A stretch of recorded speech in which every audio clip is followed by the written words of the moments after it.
The evacuation siren screamed across the Zalani research station as emergency lights bathed the corridors in pulsing red. Dr. Kethara clutched the portable incubator containing 3 newborn Zalani young, their tiny forms barely the size of human thumbs, their translucent skin showing the faint pulse of developing circulatory systems. Each breath they took was precious, sustained by the delicate life support systems built into their mobile nursery. "The human ship is approaching fast," her assistant Velas reported, his normally blue-tinted skin now pale with fear. "Long-range sensors show it's a military vessel. The humans are responding to our distress call." Kethara's 4 arms trembled as she held the incubator closer. Every Zalani knew the stories about humans. They were the apex predators of their world, descended from creatures that hunted in packs across vast plains. Their own young were born large and aggressive, requiring years of training just to suppress their violent instincts. The humans had conquered their homeworld through countless wars, their history written in blood and conquest. And now, with their station dying and their most vulnerable citizens helpless, these same humans were coming to help. "Doctor, we need to move to the evacuation pods," Velas urged, but his voice carried the same fear that gripped them all. The evacuation pods were failing one by one. Their power cores were damaged in the same accident that had crippled the station. They had perhaps an hour before life support failed completely. Through the station's viewports, Kethara could see the approaching vessel. It was massive, angular, and clearly built for war. The humans called it a destroyer, though it was larger than most Zalani cruisers. Dark metal plating covered its hull, and weapon arrays bristled along its sides. Even approaching on a rescue mission, it looked ready for battle. "The human captain is requesting permission to dock," the station's AI announced in its mechanical voice. "Estimated arrival in 15 minutes. Kethara looked down at the 3 tiny beings in her care. As the station's chief pediatric specialist, she had delivered hundreds of young over her career. These 3 had been born just 2 days ago during what was supposed to be a routine supply run to the research station. Their parents were back on the homeworld, trusting that their offspring would receive the best care available. Now, those same offspring were about to be handed over to a species known across the galaxy for their capacity for violence. "We have no choice," Kethara whispered, more to herself than to Velas. "The pods are failing, and the human ship is our only chance." She had studied human biology in her medical training. Their massive frames, their dense bone structure, their powerful muscles designed for pursuit and combat. Their hands alone were larger than an entire adult Zalani. How could such creatures understand the delicate nature of newborn life? How could they be trusted with beings so small and fragile?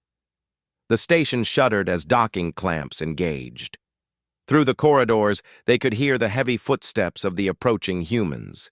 Each step seemed to echo with menacing weight, like the approach of some ancient predator. "They're coming," Velas breathed, pressing himself against the wall as if he could disappear.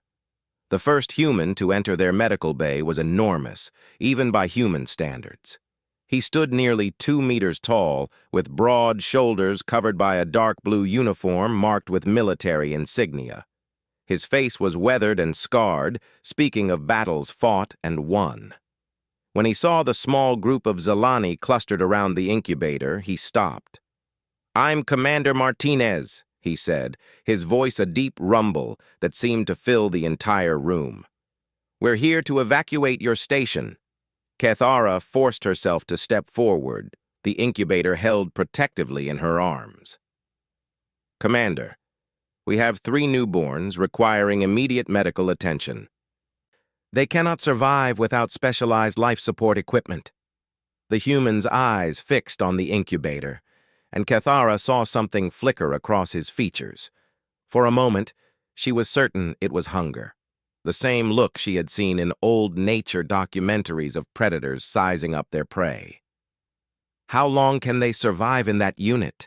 Martinez asked, moving closer. Every instinct screamed at Cathara to run, but there was nowhere to go. Perhaps 30 minutes once we disconnect from station power. The portable cells are nearly depleted. Martinez nodded slowly, then turned to speak into a communication device attached to his collar. Medical team to Docking Bay 2, Priority Alpha. We need the full pediatric suite operational and standing by. Within minutes, more humans arrived, moving with the same predatory efficiency that had made their species feared across known space. They carried equipment that looked heavy and industrial compared to the delicate Zilani instruments. Their medic, a woman with short gray hair and hands that could probably crush a Zilani skull without effort, approached the incubator. "Let me see them," she said simply. Cathara hesitated. Once she handed over the incubator, the newborns would be completely at the human's mercy. But the alternative was certain death as the station's systems failed around them. With shaking arms, she passed the incubator to the human medic. The woman received it with surprising gentleness, her large hands steady and sure despite their intimidating size. She looked down at the three tiny forms through the transparent aluminum viewing port, and her expression softened in a way that caught Cathara completely off guard. "Beautiful," the medic whispered. "They're so small." "Dr. Chen," Commander Martinez said. "Status on our medical bay?" "Fully operational, sir. We can provide whatever care they need." She looked up at Cathara with eyes that held none of the coldness the Zilani had expected. "Doctor, I'll need you to brief me on their physiology and care requirements during transport. These little ones won't be out of our sight for a moment."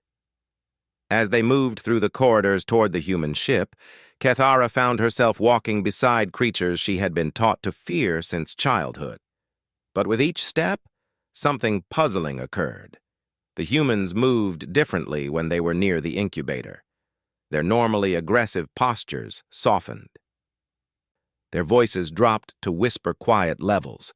When equipment needed to be moved out of their path, they did so with extraordinary care to avoid any jarring motions. The human ship's medical bay was a revelation. While built on a massive scale to accommodate human physiology, every piece of equipment was state-of-the-art. More importantly, the humans had clearly prepared for this rescue. They had somehow managed to replicate Zilani environmental controls and had even constructed a temporary nursery area with appropriate atmospheric composition and temperature control. "How did you know?" Cathara asked as Dr. Chen carefully transferred the newborns to a more advanced life support system. "We monitored your distress call," Chen replied, adjusting settings with hands that were surprisingly deft despite their size. "When we learned you had newborns aboard, we contacted your homeworld medical authority for detailed care specifications. We've been preparing since we received the call." Commander Martinez stood nearby, his massive frame somehow managing not to seem threatening in the medical environment. "Dr. Chen has delivered over 40 human babies and helped with dozens of other species during our deep space missions.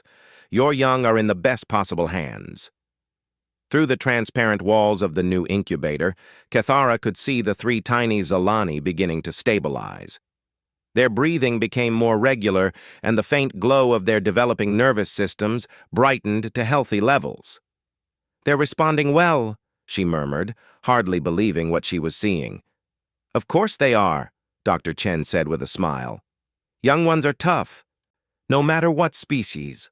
They want to live, and we're going to make sure they do." For the first time since the crisis began, Cathara felt hope.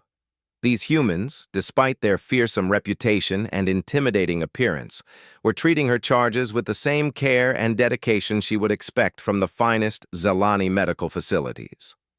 But as the ship began its journey toward the Zilani homeworld, she wondered what other surprises these strange, contradictory beings might hold. The universe had taught her that humans were creatures of war and violence. Yet here they were, moving heaven and earth to save three beings so small they could fit in the palm of a human hand. As she settled in for the long journey home, watching over her charges while they slept peacefully in their human-designed sanctuary, Cathara began to suspect that perhaps the galaxy's understanding of humanity was dangerously incomplete. The gentle hum of the human ship's engines had become a comforting sound over the past 18 hours. Dr. Cathara found herself spending more time in the medical bay than her assigned quarters, unable to tear herself away from watching the 3 newborn Zalani under human care. What she observed challenged everything she thought she knew about the species that had once been called the galaxy's most dangerous predators. Dr. Chen moved through her duties with methodical precision, but it was the small details that astounded Cathara. The human medic had dimmed the lights to match Zalani nursery conditions without being asked. She had programmed the environmental systems to play soft harmonics similar to the sounds young Zalani would hear in their mother's pouch. Most remarkably, she had somehow acquired audio recordings of Zalani lullabies and played them softly during feeding times. "How do you know our music?" Cathara asked during one of their monitoring sessions. Chen smiled while adjusting the nutrient flow to the smallest of the 3 infants. "I contacted a Zalani cultural exchange program, explained our situation. Within an hour, I had a dozen families sending me everything they thought might help comfort the little ones." She paused, checking readings on her instruments. "Parents are parents, Doctor. Doesn't matter what species. When they heard we were caring for newborns, they wanted to help however they could." This revelation stunned Cathara almost as much as watching Chen work. The human had reached across space to seek help from complete strangers, simply to provide better care for 3 tiny beings she had never seen before yesterday. The ship's intercom crackled to life. "Medical Bay, this is the bridge. We're receiving a priority transmission from Zalani Homeworld Medical Authority." "Put it through," Chen responded immediately. The holographic display activated, showing Dr. Yenthala, the chief of pediatric medicine on the homeworld. Her relief at seeing the 3 healthy infants was visible even through the long-distance transmission. "Dr. Cathara," Yenthala said, "the parents have been notified of the situation. They're grateful beyond words that you and the human crew were able to save their young." "The humans deserve the credit," Cathara replied, surprised by her own words. "Dr. Chen and her team have provided extraordinary care." Yenthala's 4 eyes widened slightly. "We've received your medical reports. The human equipment is performing beyond our specifications. However, we need to discuss a complication." Her image flickered as the transmission adjusted. "The youngest infant is showing signs of Velthani syndrome." Cathara's heart sank. Velthani syndrome was a rare genetic condition that affected newly born Zalani neurological development. Left untreated, it caused severe developmental delays. The treatment required precise bioelectric stimulation using equipment that most ships, even military vessels, wouldn't carry. "I understand," Cathara said quietly. "We'll need to keep the young one stable until we reach homeworld medical facilities." Dr. Chen had been listening intently. "What exactly does the treatment involve?" Yenthala explained the complex procedure, describing the delicate electrical impulses needed to stimulate proper neural pathway development. "The timing is critical. Treatment must begin within the next 36 hours, or the condition becomes irreversible." "We're still 48 hours from the homeworld at maximum safe speed," Commander Martinez said, entering the medical bay. "Doctor, do we have any options?" Chen was already at her workstation, fingers flying over the controls. "The principle is similar to human neural stimulation therapy, but the frequencies and intensities are completely different." She paused, studying the data streaming across her screens. "I might be able to modify our equipment, but I'd need detailed specifications." "Impossible," Yenthala said through the transmission. "The tolerances are measured in microvoltages. The slightest error could cause permanent brain damage. No human equipment could achieve that precision." Kethara watched Chen's expression change.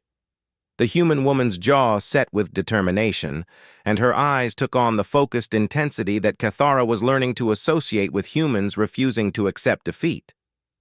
"Send me everything you have on the procedure," Chen said firmly. "Every specification, every safety protocol, every recorded treatment. I'll figure it out." After the transmission ended, Kethara found herself alone with Chen as the doctor worked through the night, poring over Zalani medical texts and equipment manuals. The dedication was extraordinary, but Kethara feared it was futile. Human technology, for all its power, had always been considered too crude for the delicate work required in Zalani medicine. "Dr. Chen," she said gently, "perhaps you should rest. You've done everything possible." Chen looked up from her work, exhaustion clear on her face, but determination burning in her eyes. "Doctor, do you have children?" The question caught Kethara off guard. "I have 3 young of my own, yes." "Then you understand." Chen turned back to her equipment. "I won't let that little one suffer because I didn't try hard enough." Kethara watched in amazement as Chen began the painstaking process of recalibrating human medical equipment to Zalani specifications. The human worked with a precision that seemed impossible for hands so large, making adjustments measured in fractions of millimeters. Commander Martinez appeared periodically, bringing food and checking on progress. During one visit, Kethara overheard him speaking quietly to Chen. "Sarah, you've been at this for 14 hours straight. Maybe you should let someone else take over." "Can't," Chen replied without looking up. "This has to be perfect. One mistake and we lose the little one." Martinez nodded slowly. "What do you need from me?" "Keep the ship steady. Any vibration during the procedure could throw off the calibrations. And see if engineering can give me another 10% power to medical systems. I need every bit of precision I can get."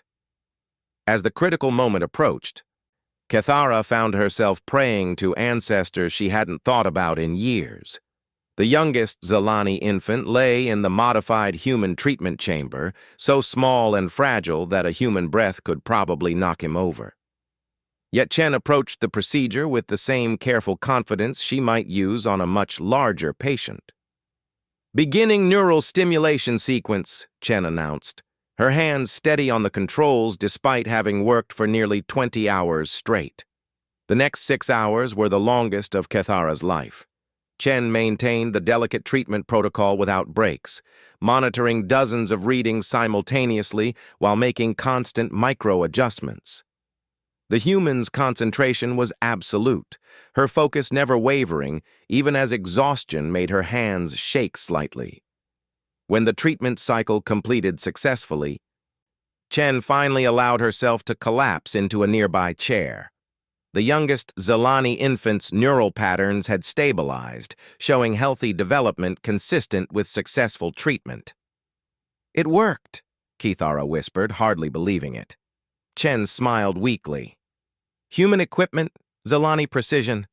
Sometimes you can have both." Later, as Chen finally rested, Kethara reflected on everything she had witnessed. These humans, supposedly driven by aggression and conquest, had spent days working tirelessly to save 3 beings from another species. They had modified their technology, contacted strangers for help, and pushed themselves to exhaustion, all for the sake of newborns they had never seen before. Commander Martinez found her in the observation lounge, staring out at the stars. "They're doing well," he said simply, settling into a chair designed for human proportions that made him look even larger. "Why?" Kethara asked. "Why go through all this for strangers?" Martinez was quiet for a long moment. "You know what humans are famous for, Doctor? War, violence, conquest. That's what the galaxy sees when they look at us." He gestured toward the medical bay.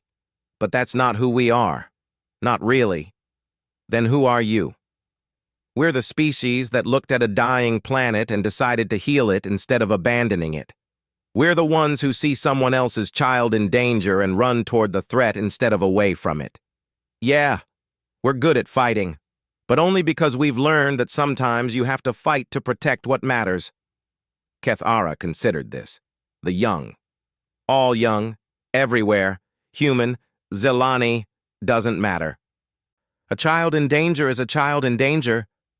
Martinez stood to leave, then paused. Dr. Chen lost her own daughter 5 years ago. Medical condition we couldn't treat in time. She's dedicated her life to making sure no other parent goes through what she did. As the commander's footsteps faded down the corridor, Kethara understood something fundamental about humanity that no military report or cultural study had ever captured. They weren't just warriors or predators or any of the other labels the galaxy had given them. They were protectors, and perhaps that made all the difference.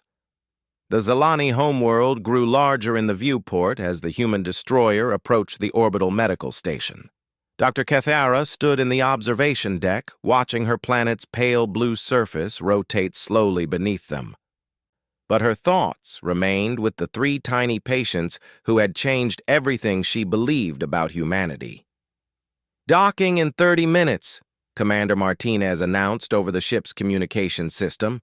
"Medical teams are standing by." In the medical bay, Dr. Chen was making final preparations for transfer. The 3 Zelani infants had not only survived the journey, but thrived under human care. The youngest, who had required the experimental neural treatment, showed brain activity patterns that exceeded normal development ranges. All 3 were alert, responsive, and healthy. Kethara found Chen carefully packing the medical equipment that had become so crucial to their survival. "The Homeworld Medical Authority wants to study your modifications," she told the human doctor. "They're calling it revolutionary." Chen smiled tiredly. It wasn't revolutionary. It was just necessary. Through the medical bay's viewports, they could see the Zelani medical station approaching. It was a graceful structure, all flowing curves and organic shapes that complemented Zelani aesthetic preferences. Compared to the angular efficiency of the human destroyer, it looked fragile and delicate. "Dr. Kethara to docking bay," came the announcement. "The parents have arrived." Kethara felt her hearts quicken. She had been dreading this moment almost as much as she had anticipated it. How would she explain to the parents that their precious young had spent days under the care of the galaxy's most feared predators? How could she make them understand that those same predators had proven to be the gentlest caretakers imaginable? The transfer process was conducted with military precision. Human medical technicians moved with their characteristic efficiency, but every motion was calculated to avoid startling the newborns. Dr. Chen personally oversaw each step, maintaining constant monitoring of the infant's vital signs. As they moved through the docking tunnel between ships, Kethara noticed something that stopped her cold. Commander Martinez, who had been present for every major decision regarding the infant's care, was walking alongside the medical team. But instead of his usual commanding posture, he moved with the same careful, protective stance she had observed in new fathers of her own species. The Zelani medical station's receiving bay was filled with beings waiting anxiously for their arrival. Dr. Yenthala was there with a full medical team, but more importantly, 3 sets of Zelani parents stood nearby. Their forearms folded in the traditional posture of barely contained emotion. When the first incubator was wheeled through the airlock, a collective sigh of relief echoed through the bay.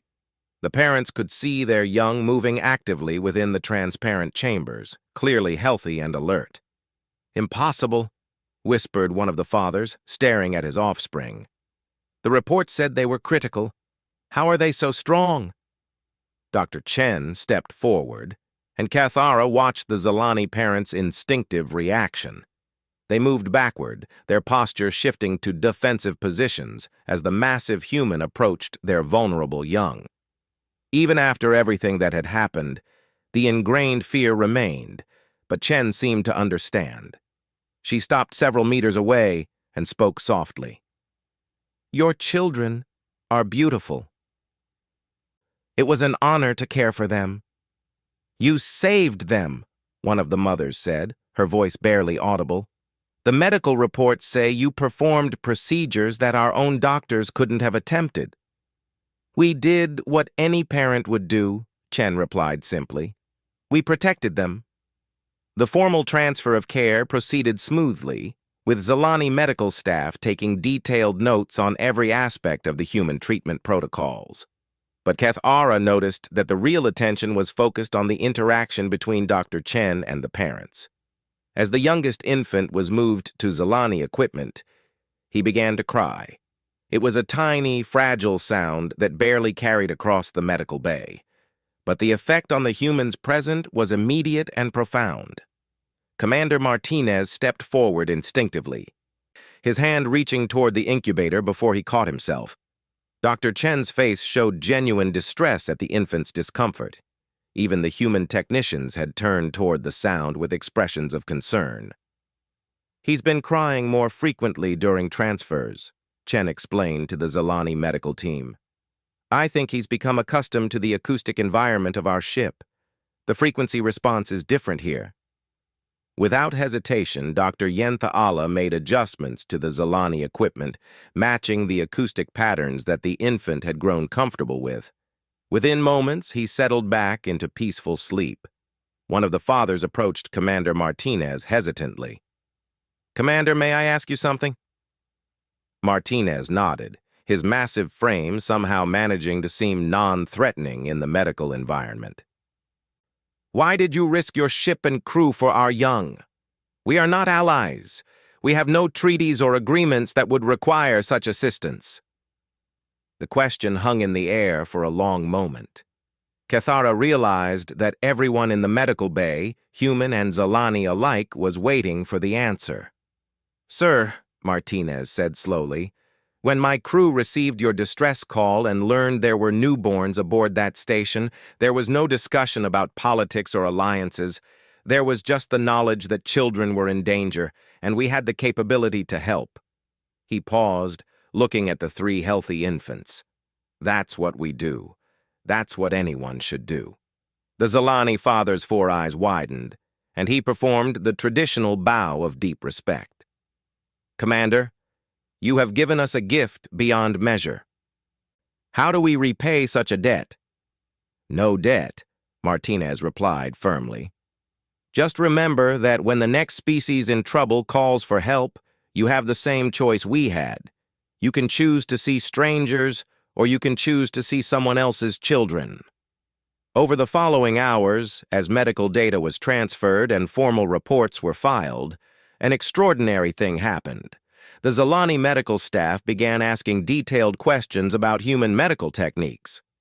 The human crew shared their knowledge freely, even going so far as to provide technical specifications for the equipment modifications that had saved the youngest infant. Dr. Chen spent considerable time with the Zalani pediatric team, explaining not just the procedures they had used, but the philosophy behind human medical care for the young. In human medicine, she explained, we have a saying, do no harm. But when it comes to children, we go further. We say leave no hope unexplored. If there's even a chance we can help, we try. When it came time for the human crew to depart, something unprecedented occurred. The entire Zalani medical staff gathered in the docking bay to see them off. The 3 sets of parents were there as well, their young healthy and thriving in Zalani care.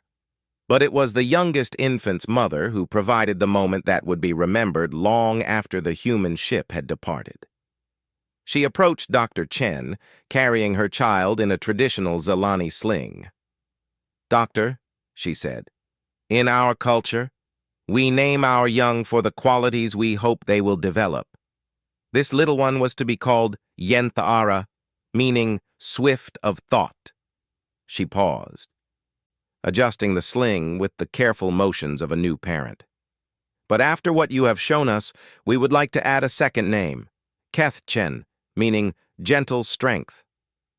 Dr. Chen's eyes filled with tears, and for a moment the hardened military medic disappeared, replaced by a woman who understood the magnitude of the honor being offered.